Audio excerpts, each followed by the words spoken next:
How to fix Telegram slow download on Android phone. Hello guys, in today's video I'm gonna show you how to fix Telegram slow download on Android phone. First thing you need to do here is to go to settings and click battery, and here you will find power saving mode. Disable it. Don't make it don't let it like that, just disable it.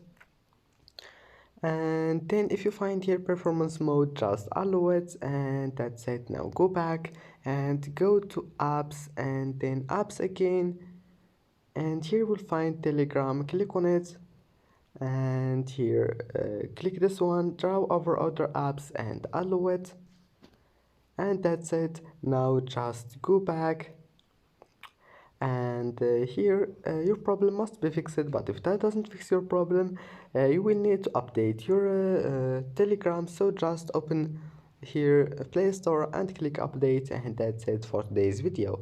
Don't forget to like, and see you in the next video.